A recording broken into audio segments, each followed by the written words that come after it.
వైఎస్ఆర్ కుటుంబ సభ్యులు ప్రతి ఒక్కరికి పేరు పేరున కృతజ్ఞతలు తెలియజేస్తున్నాము. వైసీపీ హయాంలో 17 మెడికల్ కాలేజీలను ఆమోదించి అవన్నీ దాదాపు చాలా కాలేజీలు చివరి దశకు చేరుకున్నాయి. అలాంటిది ఈ కూటమి ప్రభుత్వం ఏర్పడిన తరువాత ఆ కాలేజీలను ఏటిని పట్టించుకోకుండా ఈ రోజు ప్రైవేట్ పరం చేయడానికి ఈ పీపీపీ విధానాన్ని తీసుకొచ్చింది.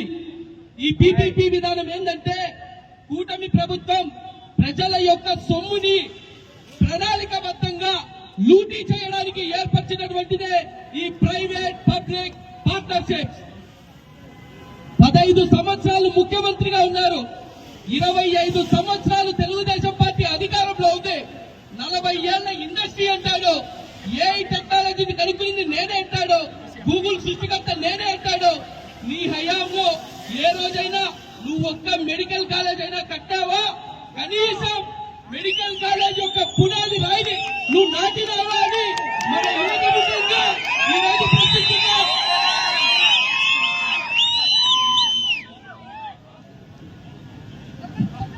మన దివంగత ప్రీతమ నేత వైఎస్ రాజశేఖర రెడ్డి గారి హయాంలో 5 మెడికల్ కాలేజీలను నిర్మించాడు.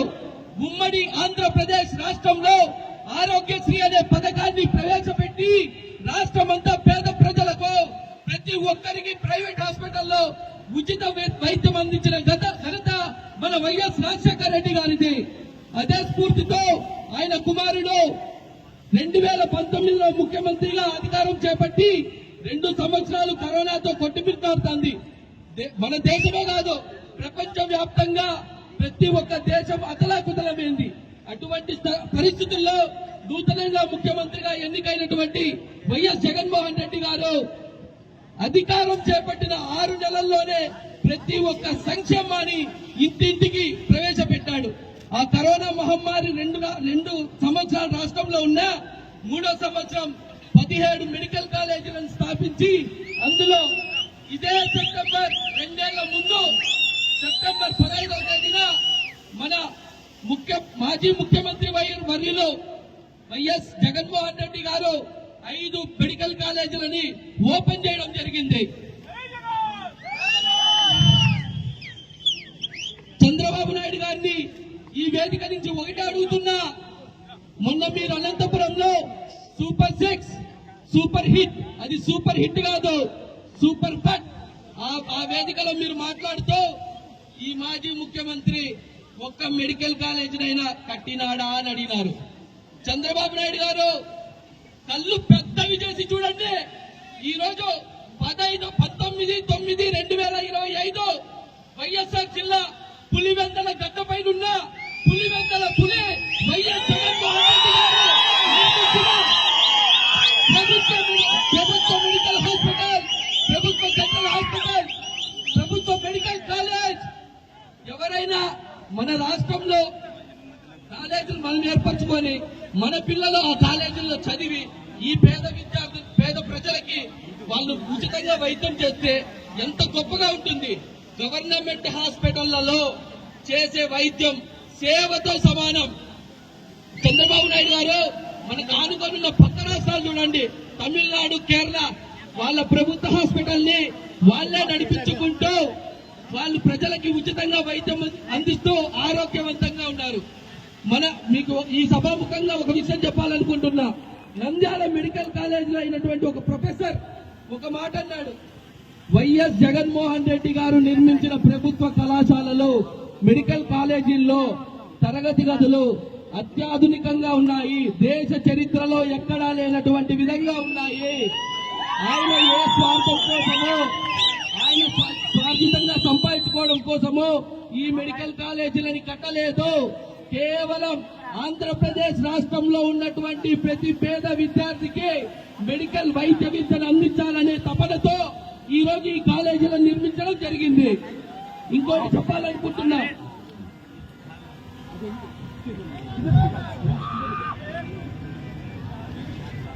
మీ అందరికీ ఒకటే చెప్తున్నా, ఈ ప్రభుత్వ మెడికల్ కళాశాలలో ఆంధ్రప్రదేశ్ భవిష్యత్తుకు సంబంధించిన విషయం. ఈ ప్రభుత్వ మెడికల్ కాలేజ్ ఆంధ్రప్రదేశ్ ఒక వైద్య విద్యకు సంబంధించిన విషయం. ఈ ప్రభుత్వ మెడికల్ కాలేజ్ పేద బడుగు బలహీన వర్గాలకు సంబంధించిన విషయం. మన భవిష్యత్తును తీసుకొని పోయి ఎవరో ప్రైవేట్ వాళ్ళ కాళ్ళ దగ్గర తాకట్టు పెడితే మీ పెత్తందారుతనాన్ని, మీ పెత్తందారుల వినాదాన్ని పీకటి వేళ్లతో సైతం పెకలించి మిమ్మల్ని మోకాళ్ళ కింద కూర్చోబెట్టే రోజు దగ్గరలోనే ఉంది చంద్రబాబు నాయుడు గారు. ఈ రాష్ట్రంలో మీరంతా గమనించినట్టయితే డాక్టర్ బిఆర్ అంబేద్కర్ రచించిన రాజ్యాంగాన్ని ఈ రాష్ట్రంలో రెడ్ బుక్ తో రీప్లేస్ చేస్తారు. వాళ్ళ కొడుకు ఏం పుస్తకాలు ఉన్నాయేమో తెలియదు. ఏమన్నంటే స్టాన్ఫోర్డ్ అంటాడు, హార్వర్డ్ అంటాడు.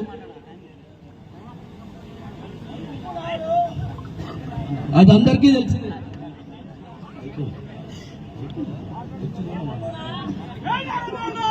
మీ అందరికీ ఒకటే చెప్తున్నా, జగన్మోహన్ రెడ్డి గారు ఏది చేసినా మనస్ఫూర్తిగా మన కోసం చేసిందే, మన భవిష్యత్తు కోసం చేసిందే. చిట్ట చివరగా సమయం తక్కువ ఉన్నందువలన మీ అందరికీ ఒకటే చెప్తున్నా, చివరగా Andhra Pradesh needs Jaganmohan Reddy vision. Chandrababu Naidu vision.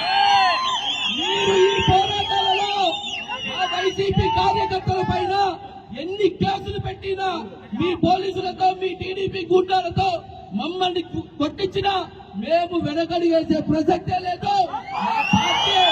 మా పార్టీ పోరాటాల నుంచి పుట్టిన పార్టీ. మా నాయకుడు పోరాట యోధుడు. అధికారంలో లేకపోయినా రాష్ట్రాన్ని ఎంత నడిపియాలో బాగా తెలిసిన వ్యక్తి జగన్మోహన్ రెడ్డి గారు మాత్రమే. ముందుది ముసళ్ళ పండుగ. మీరు ఏం దీవోలు ఇచ్చుకుంటారో ఇచ్చుకోండి. 2024 కౌంటింగ్ రోజు 85, 86, 87, 88 మ్యాజిక్ ఫిగర్ దాటిందా? అర్థమైందా తెలుగు తమ్ముళ్ళు? వింటున్నారా? పిల్లల గడ్డపై నుంచి అడుగుతానా? 88 మ్యాజిక్ ఫిగర్ దాటిందంటే ఒక్కరు కూడా మీ విధానాలుండవు, మీరుండరు. జై జగన్! ఈ పోరాటం ఆగుతుందా? ఈ పోరాటం ఆగుతుందా? ఎవరన్నా ఆపితే మనం ఆగిపోతామా?